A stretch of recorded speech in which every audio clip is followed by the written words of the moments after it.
السلام علیکم ورحمۃ اللہ وبرکاتہ۔ الحمدللہ رب العالمین والصلاة والسلام علی خاتم الانبیاء والمرسلین۔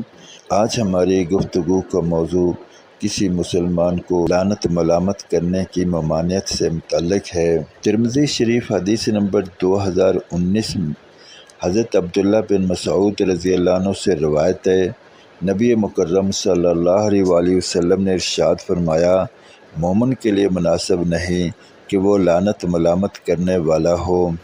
مسلم شریف حدیث نمبر 6610 حضرت ابو درداء رضی اللہ عنہ روایت فرماتے ہیں کہ نبی مکرم صلی اللہ علیہ وآلہ وسلم نے ارشاد فرمایا، زیادہ لعنت کرنے والے قیامت کے دن نہ گناہ گاروں کے سفارشی بن سکیں گے اور نہ انبیاء علیہ السلام کی تبلیغ کے گواہ بن سکیں گے۔ حضرت ثابت بن ضحاک رضی اللہ عنہ کی روایت میں یہ الفاظ بھی آئے ہیں کہ نبی مکرم صلی اللہ علیہ وآلہ وسلم نے ارشاد فرمایا، مومن پر لعنت کرنا گناہ کے اعتبار سے اس کے قتل کرنے کی طرح ہے۔ مسند احمد کے حوالے سے مجمع الزوائد جلد 8 صفحہ 176 پر حضرت عبد الرحمن بن غنم رضی اللہ عنہ سے روایت ہے کہ نبی مکرم صلی اللہ علیہ وآلہ وسلم نے ارشاد فرمایا، اللہ تعالیٰ جل شانہ کے بہترین بندے وہ ہیں جن کو دیکھ کر اللہ رب العزت یاد آ جائیں،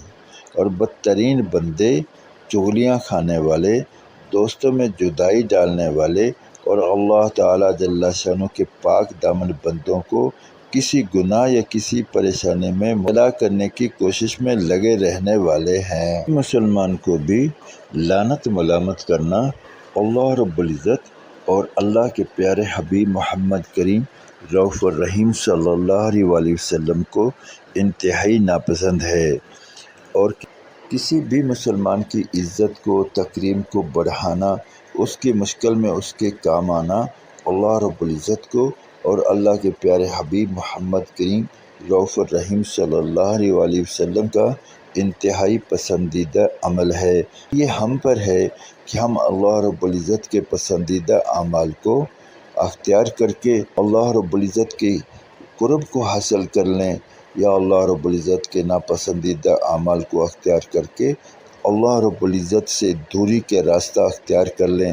جو اللہ رب العزت کی فرما برداری کرتے رہیں گے اور نبی مکرم حضرت محمد رسول اللہ صلی اللہ علیہ وآلہ وسلم کی تابع داری کرتے رہیں گے، وہ دنیا میں بھی عزت پائیں گے، موت کے وقت بھی اور آخرت میں بھی۔ ہمیشہ ہمیشہ کی خوشیوں والی جگہ جنت میں رب تعالیٰ جل شانہ انہیں پہنچائیں گے اور ان کا انتہائی اکرام فرمائیں گے۔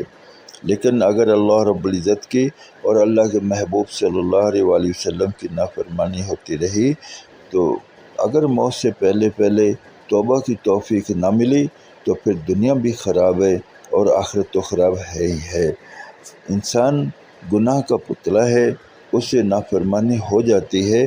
اب ایسی صورت میں ایک عمل حضرت آدم علیہ السلام کا ہے کہ فوراً توبہ کی طرف متوجہ ہو، اللہ رب العزت کے سامنے زاری کرے اور اپنے گناہ کی معافی کروا لے، اور ایک ابلیسی عمل ہے کہ اپنے گناہ پر اکڑ جائے اور اس پر اکڑا ہی رہے اور اس پہ گھمنڈ کرے اور تکبر کو اختیار کرے۔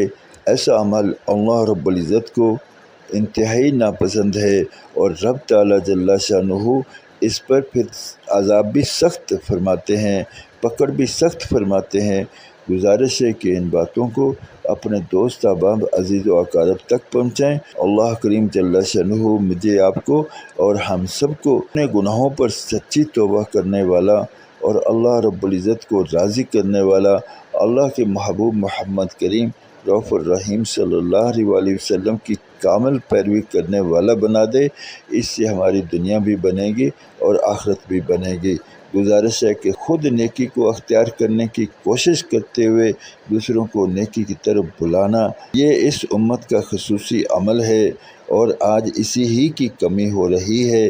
آئیں آگے بڑھتے ہیں اور اللہ کریم جل شانہ کے فرمان کو اور اللہ کے پیارے محبوب محمد کریم صلی اللہ علیہ وآلہ وسلم کے اعمال کو امت میں پھیلانے کی پوری کوشش کریں۔ اب تک کے لیے اتنا ہی، انشاءاللہ ملتے ہیں اگلی ویڈیو میں، تب تک کے لیے اللہ حافظ۔ السلام علیکم ورحمۃ اللہ وبرکاتہ۔